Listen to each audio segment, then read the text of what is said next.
나서 일용할 것을 날마다 거둘 것이라. 이같이 하여 그들이 내 율법을 준행하나 아니하나 내가 시험하리라. 여섯째 날에는 그들이 그 거둔 것을 준비할지니 날마다 거두던 것에 갑절이 되리라. 온 이스라엘 자손에게 이르되 저녁이 되면 너희가 여호와께서 너희를 애굽 땅에서 인도하여 내셨음을 알 것이요 아침에는 너희가 여호와의 영광을 보리니 이는 여호와께서 너희가 자기를 향하여 원망함을 들으셨음이라. 우리가 누구이기에 너희가 우리에게 대하여 원망하느냐.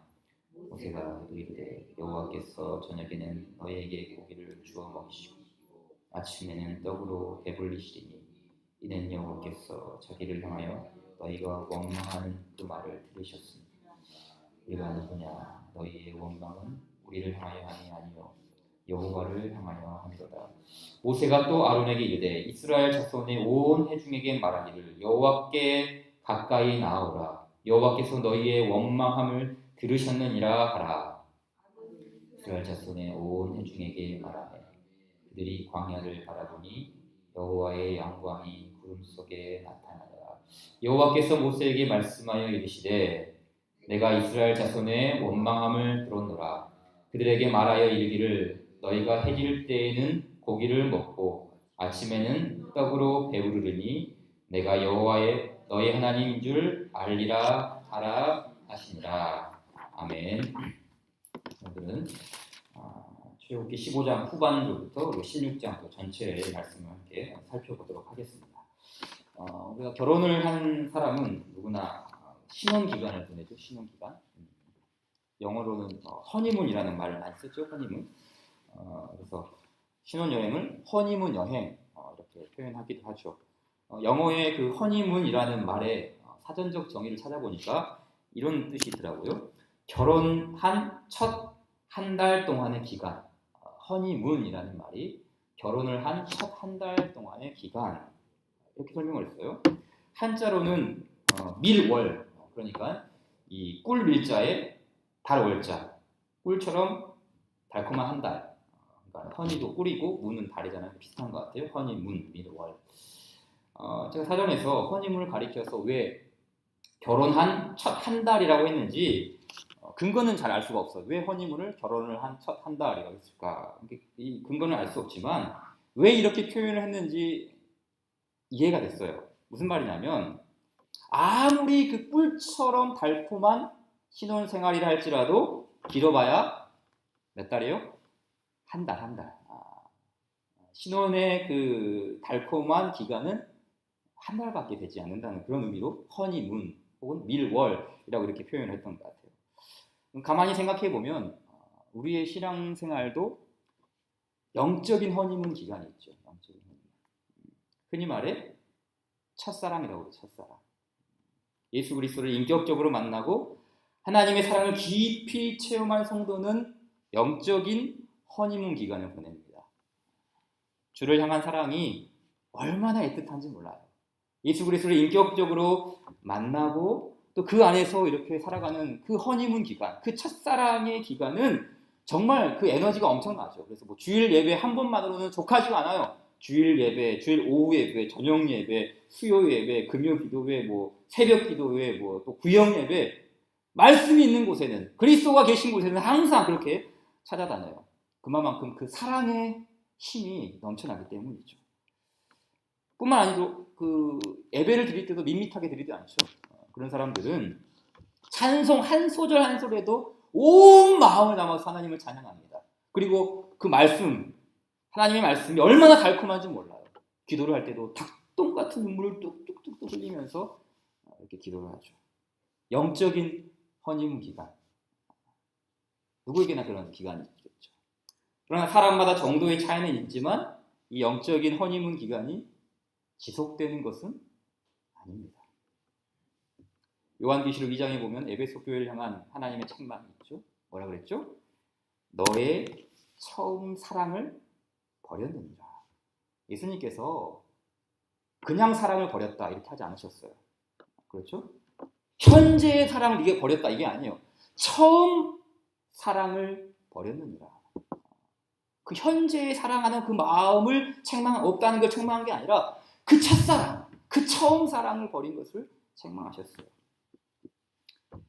오늘 본문인 이 출애굽기 10장에 16장에 나오는 이스라엘 백성들의 모습이 바로 이 모습이에요. 처음 사랑을 잃어버린 상태죠. 생각해 보십시오. 이스라엘 백성들은 홍해 사건을 경험했습니다. 눈으로 보고도 믿겨지지 않는 엄청난 광경이에요. 입이 쩍 하고 벌어졌어요. 뒤에서 애국 군인들이 쫓아오지만 않았더라면 이 홍해 바다, 이 홍해 마치 아쿠아리움 우리가 구경하듯이 해저 터널을 관광하듯이 여유롭게 홍해를 건너갔을 것입니다. 뿐만 아니라 바다를 건너자마자 언제 그랬냐는 듯이 바다는 문을 닫아요. 홍해는 이스라엘 백성들에게 구원의 문, 생명의 문이었지만 애국 군대에게는 죽음의 문이었어요. 그래서 그들은 그 놀라운 광경을 체험하고 하나님을 송축합니다. 너희는 여호와를 찬송하라. 모세와 모든 이스라엘 백성들, 심지어 여자들까지 하나님 찬송했어요. 그래서 지난주까지 말씀 봤죠. 근데 이 성경 역사에서 이스라엘이 이렇게 경험했던 홍해 사건은 단순한 기적의 이야기만은 아닙니다. 우리가 신약 성경의 렌즈를 끼고 이 구약의 말씀들을 이렇게 들여다보면 새로운 사건들이 하나씩 보여요. 이 홍해 사건도 마찬가지죠. 신약 성경의 안경을 끼고 이 홍해 사건을 바라보면 새롭게 말씀한 부분이 있어요. 이 사건은 그리스도 안에서의 죽음과 부활을 예표하는 사건으로 신약 성경을 해석을 해요. 말씀 한 가지 찾아볼까요? 고린도전서 10장이죠. 고린도전서 10장 1절과 2절을 보십시오. 사도 바울은 고린도전서 10장에서 이 홍해 사건이 무엇을 의미하는지를 이렇게 해석을 합니다. 고린도전서 10장 1절 2절 형제들아 나는 너희가 알지 못하기를 원하지 아니하노니 우리 조상들이 다 구름 아래에 있고 바다 가운데로 지나며 모세에게 속하여 다 구름과 바다에서 세례를 받고 라고 말합니다. 바울이 지금 이스라엘 백성들의 이 홍해 횡단을 어떤 사건으로 보고 있는 것이죠? 세례 사건입니다. 세례 사건. 예수님 당시 세례는 우리가 지금 이렇게 물을 뿌리는 세례가 아닙니다. 그 당시의 세례는 뭐였죠? 침례죠, 침례. 그러니까 이 세례라는 용어보다는 침례라는 용어가 더 이렇게 명확하죠. 물속에 푹 잠겼다가 다시 나오는 것. 이게 이제 세례, 침례의 의미죠. 근데 이 모습 보십시오. 이게 세례의 영적인 의미를 명확하게 보여줍니다. 물속에 푹 잠기죠. 그리고 다시 일어납니다. 물속에 푹 잠겼다가 다시 나오는 것. 이게 이제 세례의 그림이지 않습니까? 이 그림을 이제 로마서에서도 이제 이야기했는데요. 로마서도 갑시다. 로마서 6장. 로마서 6장 4절 말씀입니다. 세례가 어떤 것인지를 이렇게 바울은 의미합니다. 6장 4절. 그러므로 우리가 그의 죽으심과 합하여 세례를 받음으로 그와 함께 장사되었나니. 그렇죠? 세례의 첫 번째 의미는 뭡니까? 그리스도 안에서 장사되었다. 죽었습니다. 세례는 죽음을 의미해요. 죽음.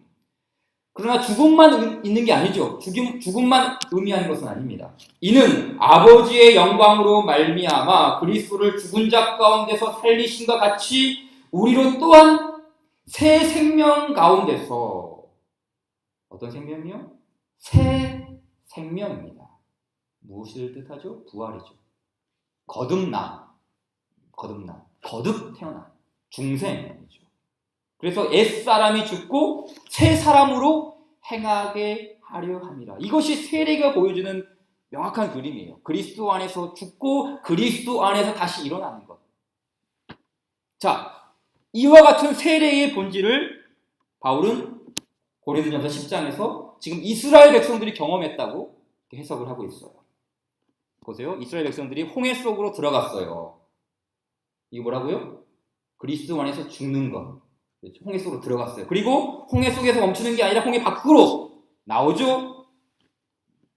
그리스도 안에서 새 생명 가운데서 다시 일어나는 것을 뜻하는 것이죠. 그래서 우리가 그리스도와 연합하여 세례를 받은 것처럼 이스라엘 자손들은 예수님을 예표하는 모세에게 속하여 구름과 바다에서 세례를 받았다라고 했어요. 모세에게 속하여 구름과 바다에서 세례를 받았다. 쉽게 말해 이스라엘 백성들도 중생의 체험, 이 거듭남의 은혜를 맛보게 된 것입니다. 여러분 교회 공동체 안에서 가장 기쁜 날이 언제입니까? 가장 기쁜 날. 교회 안에서 가장 기쁜 날이 언제죠? 점심을 국수 밥 먹고 밥 먹는 날이 가장 기쁜가요? 영적인 새 생명이 탄생할 때죠. 가장 기쁜 날. 영적인 새 생명이 탄생하는 날. 밖에서 외부에서 이사를 온 교인이 새롭게 등록하는 것도 참 감사한 일이고 좋은 일이지만 이전에 예수님을 알지 못하던 그런 인생이 예수 그리스도를 인격적으로 영접을 하고 그래서 그리스도 안에서 죽고 그리스도 안에서 다시 거듭나는 이 세례의 의미를 확실하게 공표하는 날, 새 생명이 탄생하는 날, 이날만큼 하늘의 기쁨의 잔치가 벌어지는 그런 모습이 없죠. 얼마나 감사한 일입니까? 기쁜 날, 주 나의 죄 다시 쓴 날, 늘 깨어서 기도하고 늘 기쁘게 살아가리. 기쁜 날, 주 나의 죄 다시 쓴 날. 기쁜 날이죠. 참 감사한 날이지 않습니까? 그러니까 이스라엘 백성들 보십시오. 결혼으로 비유하자면 영적인 허니문 기간이 시작된 것이죠. 거듭남의 시작, 중생의 출발, 새 생명 가운데서 행하게 하려 아니라 이런 기쁜 날이 시작이 되었어요. 하나님의 기적과 구원과 새 생명을 누리게 되었어요. 늘 기쁩니다. 감사합니다. 찬송합니다. 늘 깨어서 기도합니다. 그러나 보세요. 영적인 허니문은 오래가지 않습니다. 밀, 월, 한 달, 달콤한 한 달이라고 했어요. 하나님과의 관계에서 금이 가기 시작합니다. 어떤 일이 발생하죠? 출애굽기 15장 22절을 보십시오. 우리가 읽지 않았으니까 한번 같이 읽어보도록 하겠습니다. 출애굽기 15장 22절부터 24절까지 같이 읽읍시다. 시작. 모세가 홍해에서 이스라엘을 인도하며 그들이 나와서 수르 광야로 들어가서 거기서 사흘 길을 걸었으나 물을 얻지 못하고 마라에 이르렀더니 그곳 물이 써서 마시지 못하겠으므로 그 이름을 마라라 하였더라. 백성이 모세에게 원망하여 이르되 우리가 무엇을 마실까 하매. 보세요. 15장 21절까지 어떤 일이 일어났습니까? 방금 전까지 하나님을 찬양했어요. 놀랍게 하나님의 구원을 목도하고 즐겁게 하나님을 송축했죠. 기쁜 날 노래 불렀잖아요. 하지만 한 달은커녕 며칠 만에 허니문이 끝납니까? 사흘입니다. 사흘. 그렇죠? 광야로 들어선 지 3일 만에 감사의 노래가 원망의 노래로 바뀝니다. 찬양 소리가 불평 소리로 바뀝니다. 그리고 이게 비단 이스라엘 백성들의 모습 아닐까요? 여러분, 우리의 본질은 홍해 바다를 건널 때 드러나지 않습니다. 내 삶 속에 기적이 일어나고 바다가 갈라지고 황금길을 걷고 꽃길을 걸을 때 그게 진짜 내 모습이 아니에요. 내 모습이 언제 드러나죠? 광야에 들어갈 때, 인생의 광야로 들어설 때, 황무지를 걸을 때, 사막을 건널 때, 그때 내 실체가 드러나요. 보세요. 이스라엘 백성들은 수르 광야로 들어가서 수르 광야 22절에 나오죠. 수르 광야 사흘길을 걷습니다. 꽃길을 걸을 줄 알았는데 광야길을 계속 걸어요. 가지고 있던 물도 바닥이 났겠죠. 우연히 우물을 발견했는데 그 물이 도저히 써서 먹을 수가 없어요. 인내심의 한계를 느낍니다. 급기야는 모세의 멱살을 움켜잡아요. 그것만이 아닙니다. 16장으로 가서는 수르 광야를 지나 이번에는 또 신광야로 갑니다. 신광야. 광야의 연속이에요. 광야의 연속. 이번에는 먹을 양식이 없다고 불평이에요. 16장 2절을 보세요. 이스라엘 자손 온 회중이 그 광야에서 모세와 아론을 원망하여 이스라엘 자손이 그들에게 이르되 우리가 애굽 땅에서 고기 가마 곁에 앉아있던 때와 떡을 배불리 먹던 때에 여호와의 손에 죽었다라면 좋았을 것을 너희가 이 광야로 우리를 인도해내어 온 회중이 줄여 죽게 하는도다. 이스라엘 백성들은 광야를 굉장히 싫어합니다. 광야에서 모세와 아론을 원망했다라고 하죠. 광야로 우리를 인도해내어 죽게 하는도다. 광야를 강조합니다. 광야. 그럼 우리는 환경의 지배를 받는 존재임을 부인할 수가 없어요. 어쩌면 예수님을 믿는 이유도 좋은 환경 때문인지 몰라요. 예수 믿으면 부자 된다. 예수 믿으면 건강해진다. 예수 믿으면 좋은 대학 간다. 예수 믿으면 행복해진다. 예수 믿으면 가정이 잘 산다. 전부 환경에 대해서 이야기를 하죠. 물론 환경의 축복 역시 하나님이 은혜로 주시는 것들입니다. 그러나 우리 믿음의 근거는 환경의 축복이 아닙니다. 만일 하나님께서 환경의 축복을 주시길 원했다면 그들은 곧장 가나안으로 직행해야 해요. 젖과 꿀이 흐르는 가장 좋은 환경, 그곳에 들어가서 영적인 허니문 기간을 계속해서 보내게 했을 거예요. 그러나 하나님은 그들을 광야로 인도하세요. 광야로. 왜 그렇죠? 일부러 관계를 깨트리기 위해서 그랬을까요? 막상 살아보니 별 흥미가 없기 때문에 그랬을까요? 아닙니다. 그럼 광야는 축복의 장소입니까? 저주의 장소입니까? 광야가 축복입니까? 광야가 저주입니까? 사실 광야는 축복의 장소도 아니고 저주의 장소도 아니에요. 광야 자체가 중요한 것이 아니라 광야에 하나님이 계시지 않으면 그것은 죽음의 땅이고 아무것도 없는 광야라 할지라도 그곳에 하나님이 계시면 그 광야는 축복의 땅입니다. 그러기에 이스라엘 백성들은 지금 광야에 집중하는 것이 아니라 환경에 집중하는 것이 아니라 광야에서도 일하시는 하나님께 집중해야 했어요. 이스라엘 백성들이 이것을 이제 놓쳐버린 것이죠. 저희 이제 아버지께서 지금 이제 북아프리카 알제리라는 지역을 하셔서 지금 한 달, 두 달 되어가고 계시는데 젊었을 때 이제 그 레바논, 이란, 이라크 이런 데서 이제 일하셨던 경험이 있어서 이제 노년의 마지막이라 생각하고 이렇게 해외 이제 파견 근무를 가셨는데 이야기를 들어보니까 그 알제리라는 지역 정말 멀어요. 3박 4일을 비행기를 타고 경유하고 날아가고 또 공항에서 내려서 8시간을 자동차를 타고 사막 한가운데 횡단해서 공장지대로 들어가는 거예요. 사진을 한 장 보내주셨는데 말 그대로 진짜 광야, 사막 아무것도 없어요. 도착한 지 얼마 안 돼서 이제 아버지한테 카톡 메시지가 왔는데 딱 한 문장을 보내주셨어요. 최악의 환경이다. 최악의 환경이다. 이제 아내가 그걸 보고 아버님이 웬만하면 이런 말 안 하시는데 아무리 힘들어도 이런 말씀 안 하시는데 도대체 얼마나 힘들길래 그러시는 걸까 걱정을 했어요. 물론 일이 이렇게 힘들다는 말이 아니라 먹는 그 음식이 좀 다르고 또 날씨가 또 많이 힘들고 이런 환경, 밖으로 나갈 수 없는 사막밖에 없는 이런 환경이 최악이라는 것이죠. 그나마 이제 다행인 것은 같이 일하는 한국 사람들도 있고 또 치안이나 안전이 보장되고 있고 그 사막에서도 와이파이가 터지잖아요. 참 대단하죠. 이렇게 연락을 하지 않습니까? 그런데 그 최악의 환경이다라는 이 말을 듣고서 아들로서 걱정이 많이 되잖아요. 그래서 이제 그 어느 때보다 이제 아버지를 위해서 기도를 많이 하고 좀 애틋한 마음이 드는 거예요. 여러분, 이스라엘 백성들이 광야로 들어갔을 때 하나님께서 가지셨던 마음이 이런 마음이 아닐까요?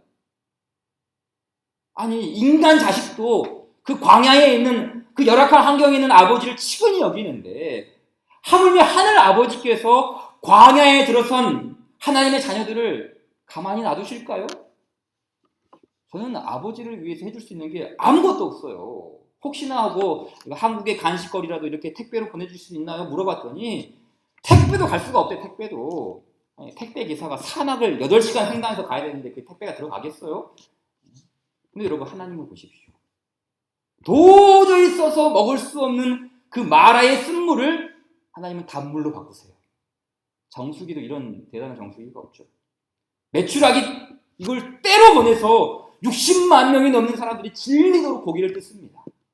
또한 외부에서 무슨 택배를 보낼 수 있는 것도 없고 내부 안에서 열매를 맺을 수 있는 그런 상황도 아닌데 광야에서 하늘의 만나를 매일 보내주시잖아요. 하늘에서 온 택배입니다. 하늘에서 온 택배. 그러니 이스라엘의 자손들은 불평하고 원망할 것이 아니라 광야에서도 자신들을 위해 일하시는 하나님을 믿고 의지해야 했어요. 근데 우리도 마찬가지죠. 우리는 이스라엘 백성들 참 이 모습 보면서 왜 이렇게 어리석냐? 왜 불평하냐? 굳이 원망할 필요가 있었느냐? 아니 조금만 참으면 하나님이 알아서 채워주셨을 텐데 왜 그랬느냐? 마치 나는 안 그랬던 것처럼, 그렇죠? 마치 나는 안 그런 것처럼 이스라엘 백성들에게 핀잔을 주죠. 근데 이게 사실은 내 모습이에요. 우리 역시 수르 광야, 신 광야 여기 들어갔다면 똑같아. 사람은 태생적으로 감사와 긍정보다는 원망과 불평을 쏟아내게 되어 있어요.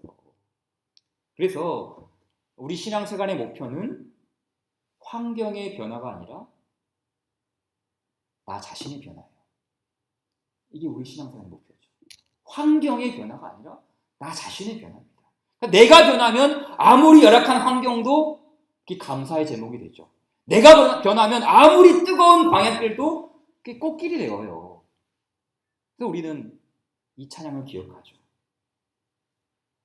주의 얼굴 뵙기 전에 멀리 뵈던 하늘나라 내 맘속에 이루어지니 날로 가깝도다. 할렐루야 찬양하세. 내 모든 죄 사함받고 주 예수와 동행하니 그 어디나 하늘나라. 그 어디나 하늘나라. 환경에 이게 좋고 나쁨이 아니에요. 내 영혼이 은총 입어 중환자진 벗고 보니 슬픔 많은 이 세상도 주의 얼굴 뵙기 전에 멀리 뵈던 하늘나라 내 마음속에 이루어지니 날로 가깝다. 내가 변하니까 환경이 달려보고 있는 거예요. 내가 변하면 수르 광야도 천국이 되고 내가 변하면 신 광야도 하나님 나라가 되는 것이죠. 그래서 우리는 환경의 변화를 기대하지 말고 나 자신의 변화를 기대해야 해요. 그래서 오늘 말씀을 통해서 이러한 우리 변화를 위해서 해야 할 두 가지 정욕을 함께 나누도록 하겠습니다. 질문 형식으로 만들어 보았는데요. 자, 먼저 첫 번째는 우리는 이 광야 같은 세상에서 변화를 위해, 나의 변화를 위해서 하나님의 공급하심을 기억하고 있는가? 이 질문을 계속 던져야 돼요. 매일매일 내 삶 속에서 나는 하나님의 공급하심을 기억하고 있는가? 질문하셔야 되는 것이죠. 나는 나의 모든 필요를 채우시는 하나님을 기억하고 있는지 이 질문을 멈춰서는 안 됩니다. 왜냐하면 인간은 망각의 존재이기 때문입니다. 쉽게 잊어버리죠.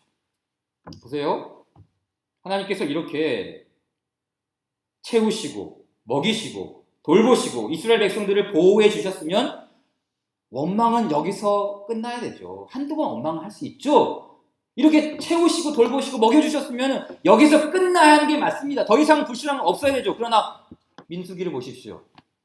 어떻습니까? 방황의 연속입니다. 끊임없는 불평입니다. 계속되는 원망, 끊임없는 원망. 왜 그렇죠? 하나님의 은혜를 망각했기 때문이에요. 오늘 본문 말씀을 보게 되면 하나님은 모세에게 이 광야에서 그들을 먹이셨던 그 만나, 하늘의 만나를 그냥 먹기만 하지 말고 대대로 간수하라고 명령하셨어요. 볼까요? 16장 32절 말씀 보십시오.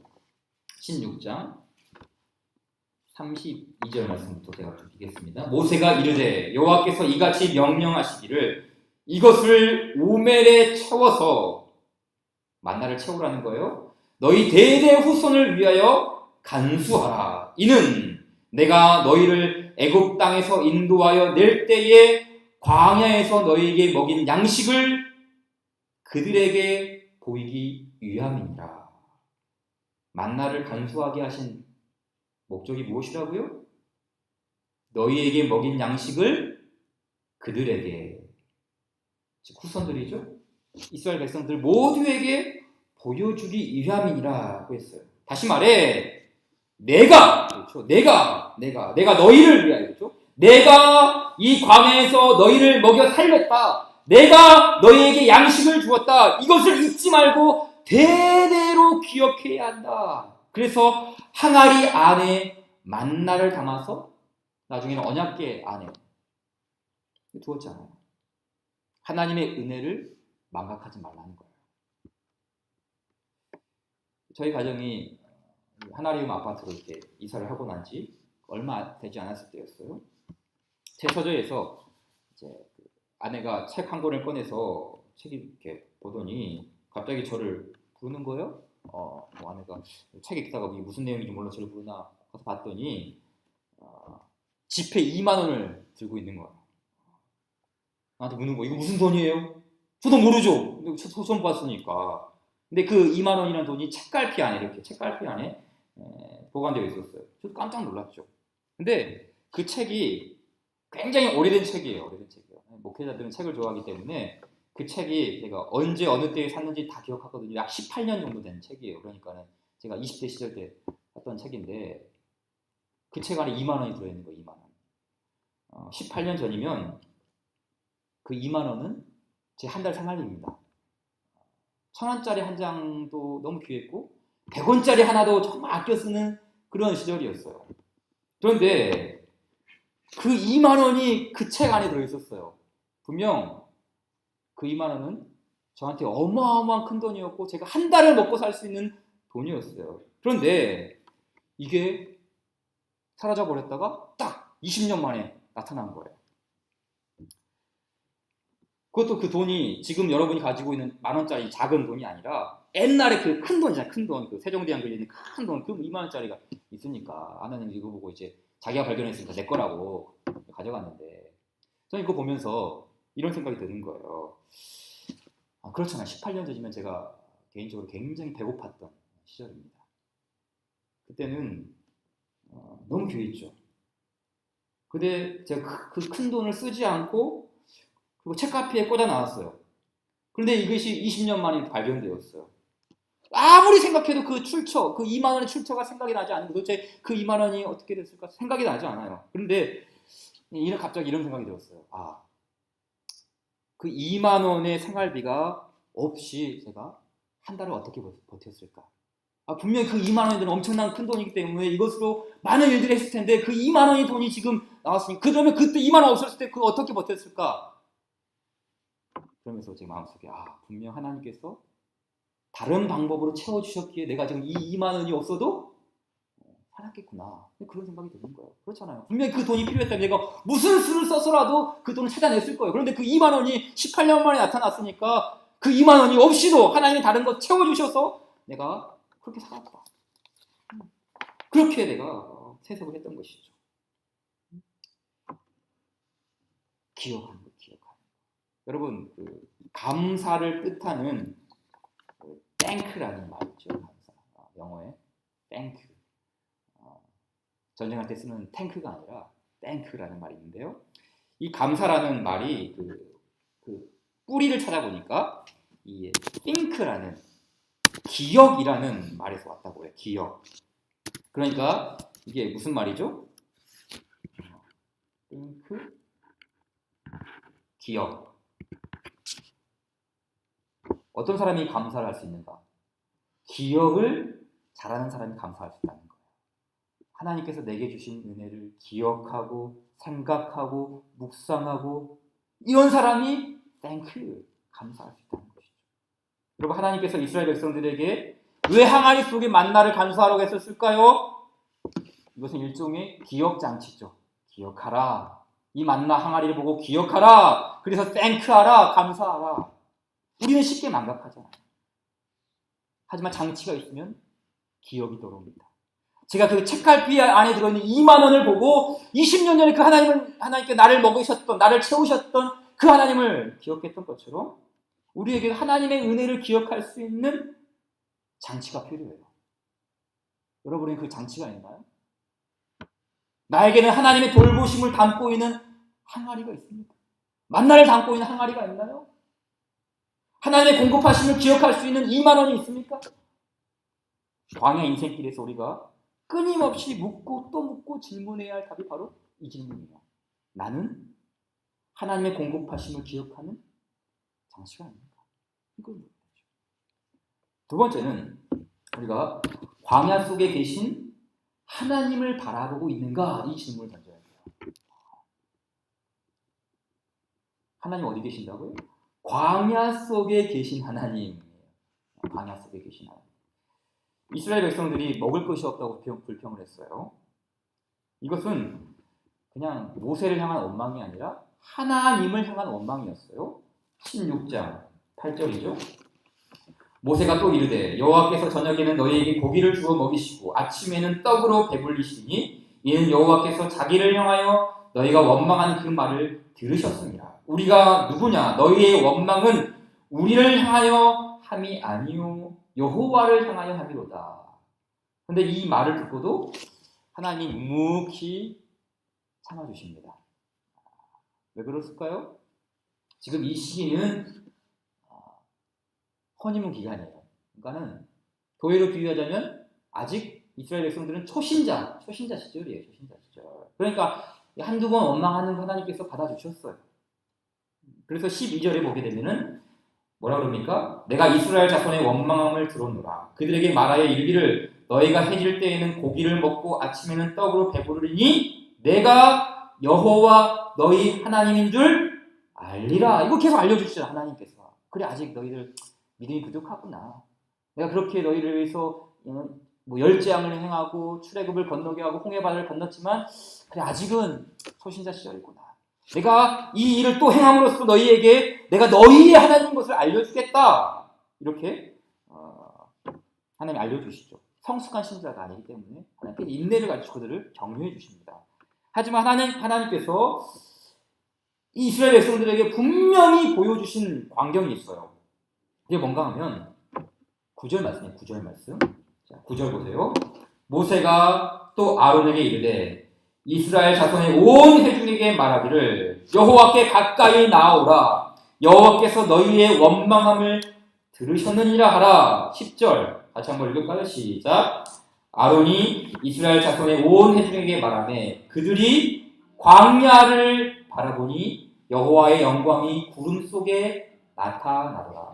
여호와의 영광이 어디서 나타났다고요? 광야입니다. 광야. 여러분 우리는 여기에 주목해야 돼요. 하나님은 홍해가 갈라지는 기적의 순간에만 계신 것이 아닙니다. 적과 꿀이 흐르는 가장 좋은 환경에만 계신 것도 아니에요.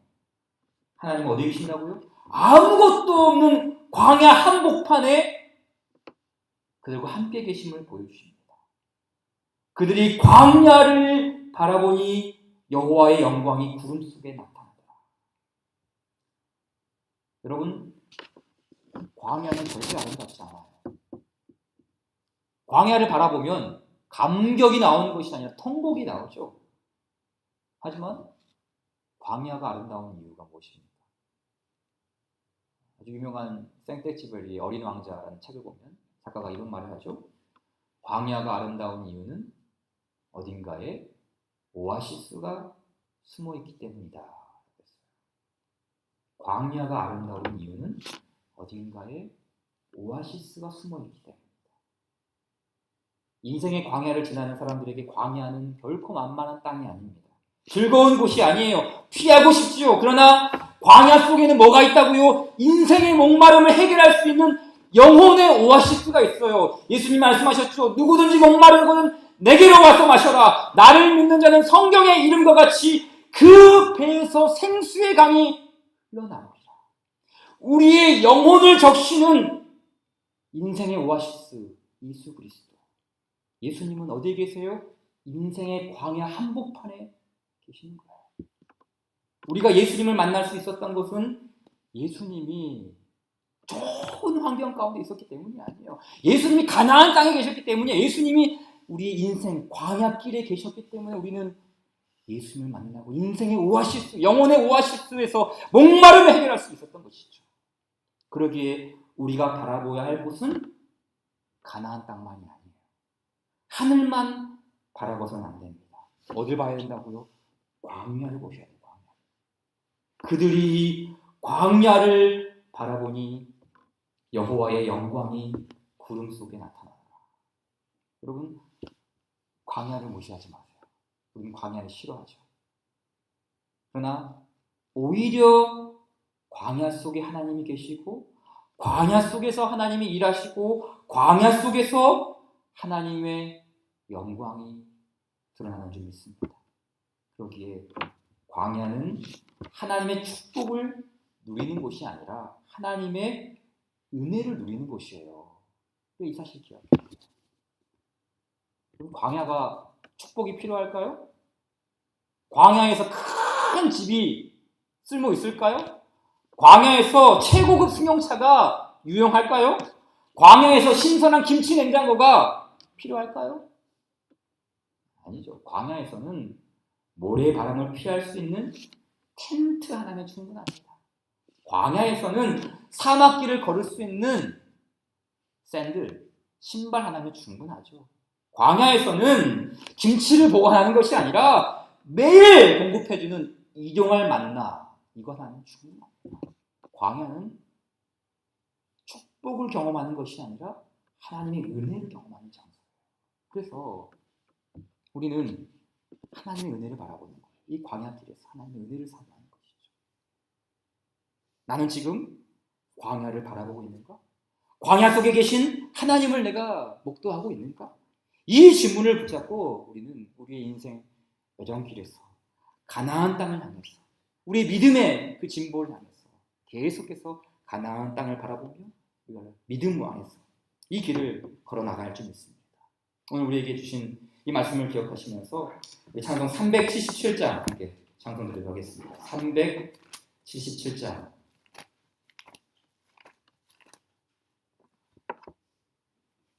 전능하신 주 하나님, 나는 순례자이니 나는 심히 연약해도 주는 강하옵니다. 하늘 양식 먹여주시옵소서. 377장 함께 찬양 드립시다.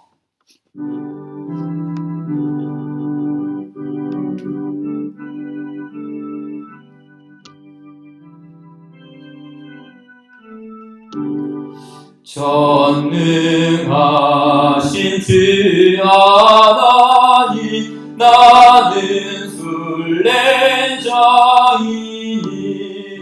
나는 심히 연약해도 주는 강하옵니다. 하늘 양식 먹여주시옵소서.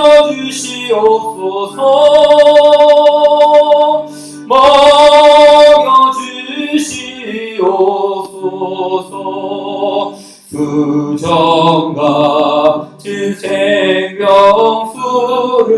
마시도록 하시며 불과 구운 기름으로 나를 인도하소서. 나의 주여 힘과 방패 되소서. 힘과 방패 되소서. 요단강을 건널 때에 겁이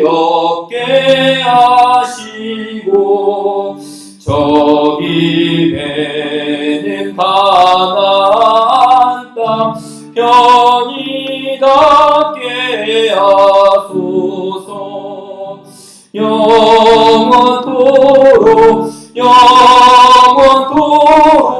주께 찬양하리라. 주께 찬양하리라.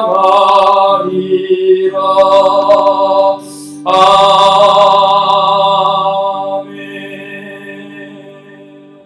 시고비 주신 말씀 기억하시면서 같이 기도하도록 하겠습니다.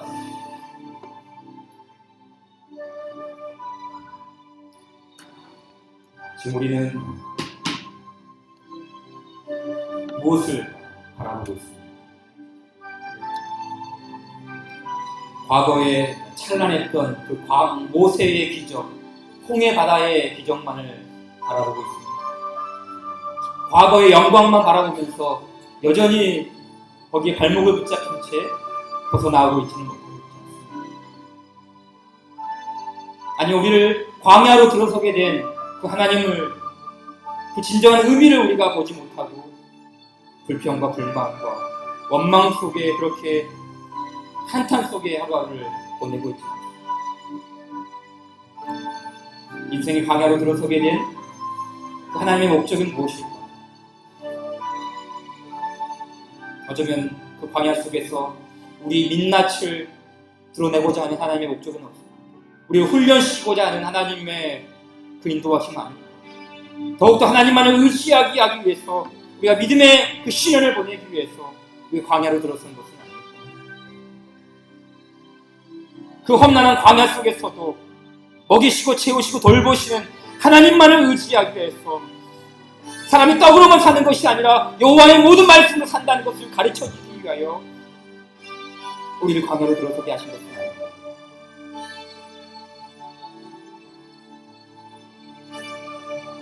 우리가 헛된 것을 바라보지 아니하고 오히려 광야 속에 계신 그 하나님만을, 어려움 가운데 계신 그 하나님의 은혜만을 구하기 위해서, 환경이 변화되는 것이 아니라 나 자신이 변화되기를 위해서 주님이 이 광야 속에 우리를 인도하게 하신 것은 아닙니다. 주님이 우리가 깨닫기를 원하옵나이다. 주님, 우리에게 하늘의 지혜를 허락해 주셔서 참으로 아버지의 은혜를 사모하면서 주님 안에 거하는 백성 되게 하여 주시옵소서. 하나님, 처음 사랑을 잃어버린 그런 마음이 되지 않도록, 그런 교회 되지 않도록 우리를 붙잡아 주시옵시오.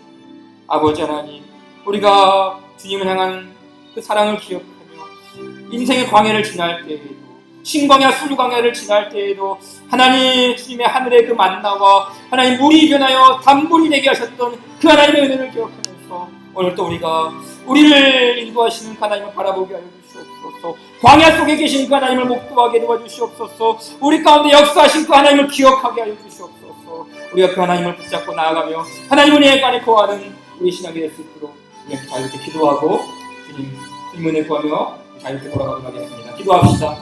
아버지 하나님 감사합니다. 주님이여, 오늘 또 아버지 하나님 우리 주님이여 도와주시옵소서. 오 아버지 하나님이 강약했고 아버지 하나님 원망하고 불평하고 참으로 하나님 앞에 얼마나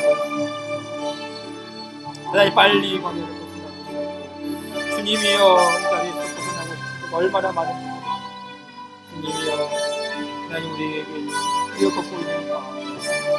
아버지 하나님 침체의 광야, 멈춰버린 광야, 아버지 하나님 이 광야 속에서, 이 광야의 터전 속에서 우리가 무엇을 목도하고 우리가 무엇을 잊지 아니하도록